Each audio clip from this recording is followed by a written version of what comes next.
नमस्कार. ज्ञान, विज्ञान आणि सुसंस्कार यासाठी शिक्षणाचा प्रसार करणारे शिक्षण महर्षी परमपूजनीय डॉक्टर बापूजी साळुंखे यांना त्रिवार अभिवादन. श्री स्वामी विवेकानंद शिक्षण संस्था कोल्हापूर द्वारा संचलित श्री वाग्देव विद्यालय व कनिष्ठ महाविद्यालय वाटर स्टेशन येथून आज आपण इयत्ता 12वी या वर्गाचा सहकार या विषयाचा अभ्यास करणार आहोत. आपल्यासोबत मी प्राध्यापक तेजनकर एस. तर चला बघूया, सहकार या विषयाच्या संदर्भातला आपला अभ्यास आपण या ठिकाणी पूर्ण करूया.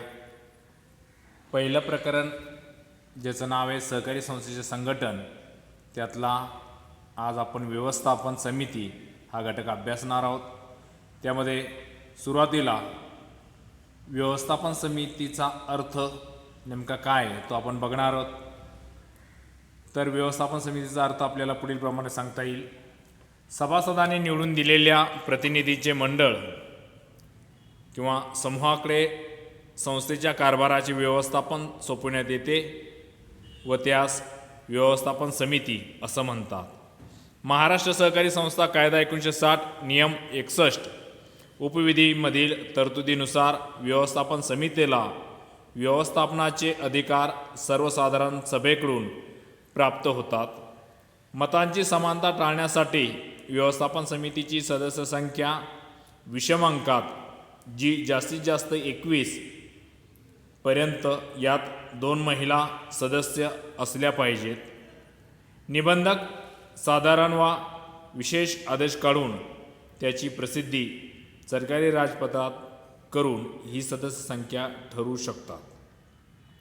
यानंतर सहकारी संस्थेच्या व्यवस्थापन समितीची कार्य कोणती आहेत ते सुरुवातीला मुद्द्यांच्या आधारे आपण बघूया. नंबर 1 पहिला मुद्दा आहे धोरणांची अंमलबजावणी. नंबर 2 सभासदत्वास मान्यता.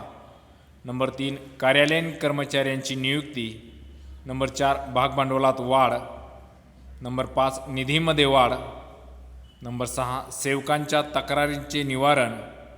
नंबर 7 सभासदांच्या तक्रारींचे निवारण. नंबर 8 सभासदांचे हितरक्षण. नंबर 9 निवडणुकांचे आयोजन. आणि 10 सर्वसाधारण सभांचे आयोजन. त्यानंतर व्यवस्थापन समितीचे अधिकार कोणते ते मुद्द्यांच्या आधारे आपण पुढील प्रमाणे बघू शकतोय. पहिला अधिकार आहे सभासदांबाबतचे अधिकार. दुसरा सेवक वर्गाची नियुक्ती. तिसरा निधी उभारणे. चौथा मालमत्ता खरेदी. 5वा इतर अधिकार. तर अशा प्रकारे आपण मुद्द्यांच्या आधारे व्यवस्थापन समितीचे कार्य व अधिकार बघितलेले. आता या सर्व मुद्द्यांचं स्पष्टीकरण आपण बघूया. यामध्ये सुरुवातीला व्यवस्थापन समितीचे अधिकार बघूया. पहिला मुद्दा आहे धोरणांची अंमलबजावणी. अधिमंडळाच्या वार्षिक सर्वसाधारण सभेमध्ये सहकारी संस्थेचे संचालनाबाबत व इतर बाबतीत धोरण ठरविले जातात. या धोरणांची कर्मचाऱ्यांच्या मदतीने अंमलबजावणी करण्याचे कार्य व्यवस्थापन समितीला करावे लागते किंवा व्यवस्थापन समिती करते. दुसरा मुद्दा आहे सभासदत्वास मान्यता. संस्थेच्या कार्यक्षेत्रातील पात्र व्यक्ती सहकारी संस्थेकडे सभासदत्वासाठी अर्ज केल्यानंतर सचिव आलेल्या अर्ज व्यवस्थापन समितीसमोर मान्यतेसाठी ठेवतो.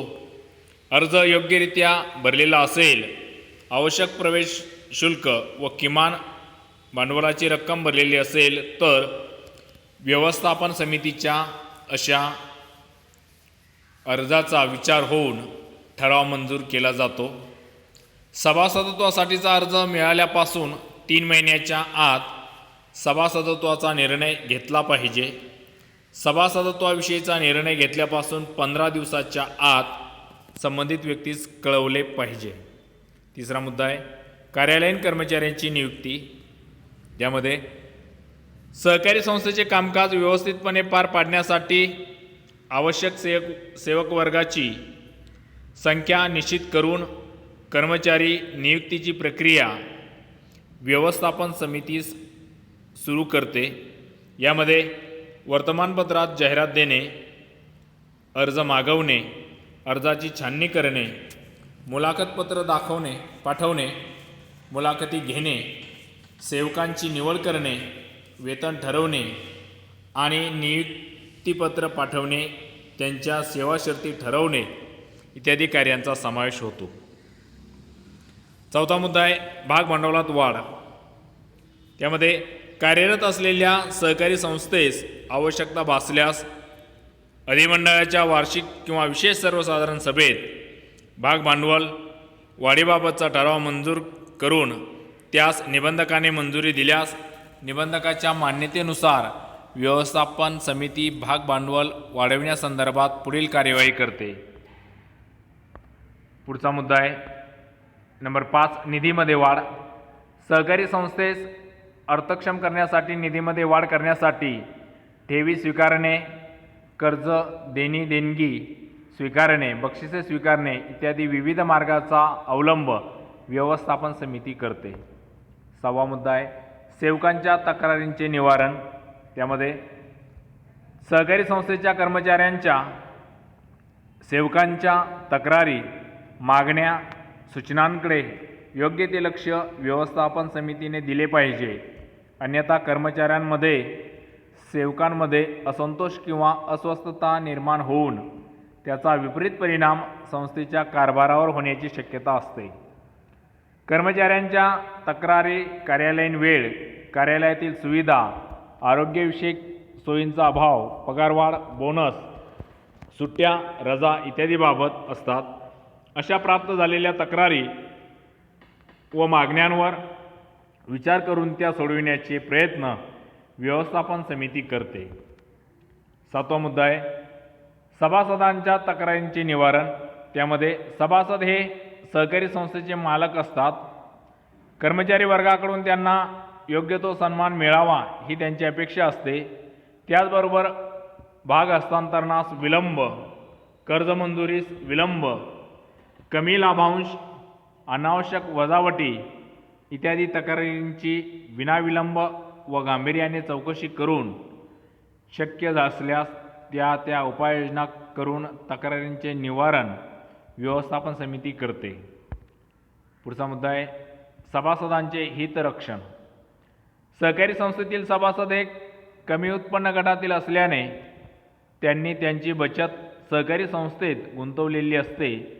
त्यामुळे सहकारी संस्थेकडून उत्तम सेवा, उत्पादित वस्तूंना योग्य किंमत, योग्य लाभांश, संस्थेतील निधीची सुरक्षित गुंतवणूक व्हावी अशी अपेक्षा असते. या विश्वासास पात्र राहण्याचे कर्तव्य व्यवस्थापन समितीचे आहे. पुढचा मुद्दा आहे 9वा निवडणुकांचे आयोजन. संस्थेच्या सर्व निवडणुका घेणे तसेच मुदत संपण्यापूर्वी निवडणुका घेण्याबाबत राज्य सरकारी निवडणूक प्राधिकरण व निबंधकास कळविण्याची जबाबदारी व मुदत संपण्यापूर्वी निवडणूक घेण्याचे काम व्यवस्थापन समितीस करावे लागते. शेवटचा 10वा मुद्दा आहे सर्वसाधारण सभांचे आयोजन. व्यवस्थापन समितीने कायद्यातील तरतुदीप्रमाणे अधिमंडळाच्या वार्षिक व विशेष सभा बोलवल्या पाहिजे. यासाठी सभेची सूचना मिळण्याचा अधिकार असणाऱ्या प्रत्येक व्यक्तीला सभेची सूचना व कार्यक्रमपत्रिका पाठविणे, सभेच्या सूचनेबरोबर वार्षिक अहवाल, हिशोब तपासणीचा अहवाल पाठविणे इत्यादी कार्य व्यवस्थापन समितीस करावे लागते. यानंतर व्यवस्थापन समितीचे अधिकार आपण बघूया. नंबर 1 सभासदांबाबतचे अधिकार. व्यवस्थापन समितीस अधिमंडळाच्या वार्षिक व विशेष सर्वसाधारण सभा बोलविणे, भाग भांडवल हस्तांतर करणे, नवीन सभासदत्वास मंजुरी देणे, सभासदाकडून भाग भांडवल जमा करणे, सभासदाचा राजीनामा मंजूर करणे इत्यादी अधिकाराबरोबरच सहकारी संस्थेच्या नियमांचे उल्लंघन करणाऱ्या व शिस्तीचे पालन न करणाऱ्या सभासदाला काढून टाकण्याचा अधिकार व्यवस्थापन समितीला असतो.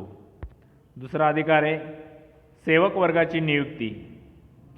सहकारी संस्थेसाठी आवश्यक सेवक वर्गाची निवड व नेमणूक करणे, कामावरून काढून टाकणे, त्यांची वेतन निश्चिती बढती, प्रशिक्षण व्यवस्था, कामाची वाटणी व त्यांच्या कामकाजावर देखरेख ठेवणे, कामाविषयक सेवा शर्ती ठरवणे इत्यादी अधिकार व्यवस्थापन समितीस असतात.